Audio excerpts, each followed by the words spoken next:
separate me from the rest of the hurt so I can run away. Hey all, hope you guys are doing well, and this is the third video of C++ programming.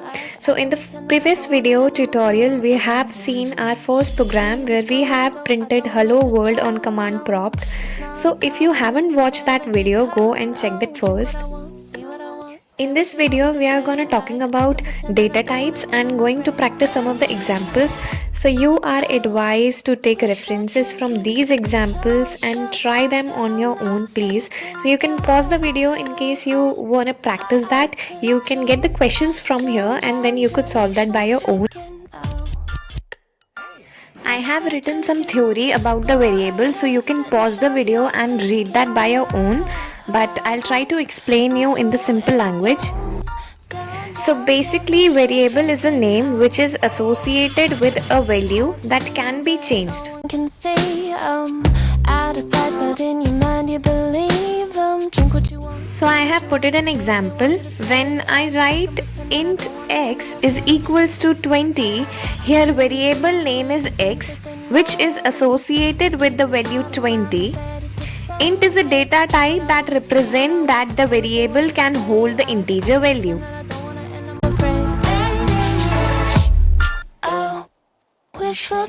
So there we have two types of variables, and there are further two more types of variables, so you can pause the video and check them out.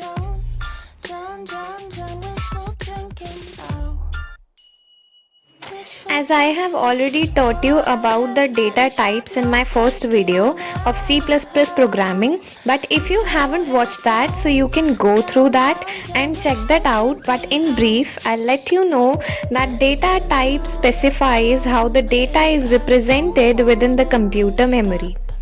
So as I have taken the example prior to C++ data type, so I hope that was clear to you all.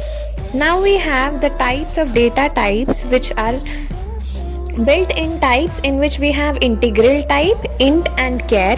Int is for the integer value and char is for the character value. Next up we have floating type, in which if we have to put something on the fractional form, then we could use that, in which we have float and double. Next up we have void type, which actually means that no data types. Then we have derived data types, in which we have array, functions, structures, pointers, references or unions. Next we have user defined data types, which are the data types defined using type def and enumerations.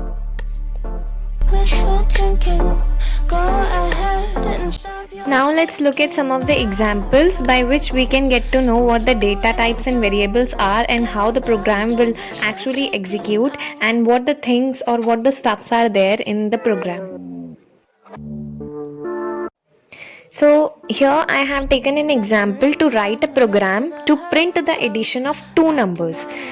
So the first two lines are pretty much common that you have seen in the Hello World programming. First line says that we have the IOStream file that is for input output operations, like as we have to give input output, which is basically command prompt, int, and then we have the variable that is a and b and c. So that is called the declaration. Now we have to assign the value of a, b, c. So we have assigned the value of a as 10, b as 20, and we haven't given any value to c. So now what we have to do is to print the output on the command prompt. So with the insertion operations, I have put it c in the c out. And at the end you have to use the getch with the curly braces ending here, which is the exit status of the program, or in the simple terms I can say that this is the end statement and this is the end of the statement right here.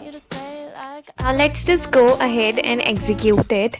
Now you can see that the sum of the variables a and b is 30. We have taken the variable a as 10 and b as 20, so their sum will become 30. So here it is.